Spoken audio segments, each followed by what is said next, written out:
নমস্কার বন্ধুরা, আজকে আপনাদের সঙ্গে নরম তুলতুলে ফুলকো মালপোয়ার রেসিপি শেয়ার করব। এই রেসিপিটা অনেক আগেই দেওয়ার কথা ছিল, বাট কোনো কারণে সম্ভব হয়নি। তাই আজকে ভাবলাম আপনাদের সঙ্গে মালপোয়ার রেসিপিটি শেয়ার করি। কেমন হয়েছে অবশ্যই কমেন্ট করে জানাবেন। ভালো লাগলে আমার এই ছোট্ট চ্যানেলটিকে সাবস্ক্রাইব করে আমার পাশে থাকবেন।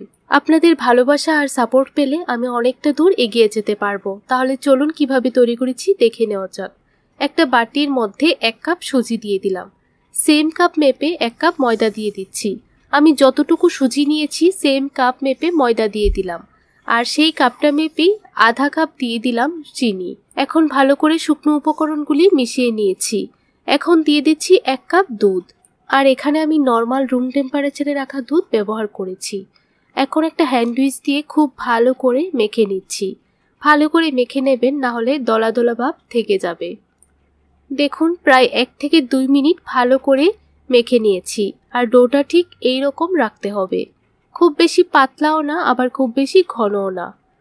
এখন ডোটার মধ্যে অল্প একটু নুন দিয়ে দেব।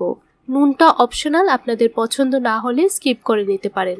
নুনটা দিয়ে খুব ভালো করে মিশিয়ে নিয়েছি। এখন এই ডোটাকে 1 ঘন্টার জন্য রেস্টে রেখে দেব।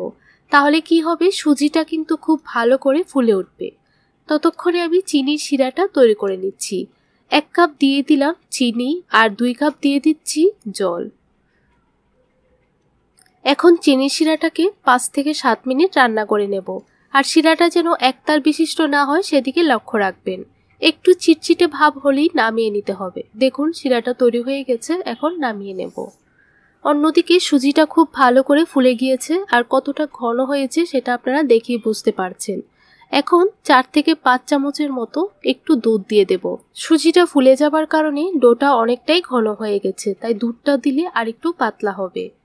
আর ডোটা কতটুকু ঘন রাখতে হবে সেটা আপনারা দেখেই বুঝতে পারছেন।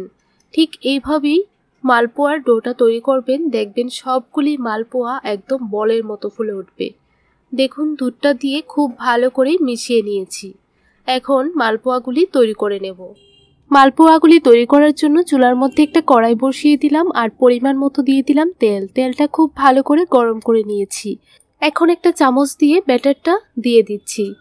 একটু সময় এভাবে রেখে দেব, তারপর দেখবেন আস্তে আস্তে মালপোয়াগুলি ফুলে উঠছে। তারপর উপরে অল্প একটু তেল দিয়ে দেবেন। কিছুক্ষণ পর উল্টিয়ে দেবেন। এইভাবে উল্টিয়ে পাল্টিয়ে গোল্ডেন কালার করে ভেজে নামিয়ে নেবেন। বন্ধুরা, রেসিপিটি খুবই সহজ, খেতে ভীষণ ভালো লাগে। একদিন হলেও এইভাবে মালপোয়া তৈরি করে খেয়ে দেখবেন। সবগুলি মালপোয়া একদম বলের মতো ফুলে উঠবে। গরম অবস্থায় শিরাটার মধ্যে দিয়ে দিতে হবে, তারপর চামচ দিয়ে ভালো করে ভিজিয়ে দিতে হবে। আরেকটা মালপোয়া আপনাদেরকে তৈরি করে দেখাচ্ছি। দেখুন ব্যাটারটা দেবার সঙ্গে সঙ্গেই কিন্তু একদম ফুলে উঠেছে। এইভাবে উল্টিয়ে পাল্টিয়ে গোল্ডেন কালার করে ভেজে নিয়েছি। এখন চিনি শিরার মধ্যে দিয়ে দেব। প্রায় 5 মিনিট এইভাবেই চিনি শিরার মধ্যে উল্টিয়ে পাল্টিয়ে রেখে দেব। তারপর একটা প্লেটের মধ্যে সার্ভ করে নেব। এইভাবে মালপোয়াগুলি তৈরি করলে পরিবারের সবাই খেয়ে খুব পছন্দ করবে, আর বারবার তৈরি করে দেওয়ার জন্য রিকোয়েস্ট করবে। দেখুন একটা প্লেটের মধ্যে সার্ভ করে নিচ্ছি। দেখতে কতটা লোভনীয় লাগছে সেটা আপনারা দেখেই বুঝতে পারছেন। রেসিপিটি আপনাদের ভালো লাগলে একটা লাইক করে দেবেন। তাহলে আজকের জন্য এতটুকুই। দেখা হবে নতুন আরেকটি রেসিপি নিয়ে। আপনারা সবাই ভালো থাকবেন, সুস্থ থাকবেন।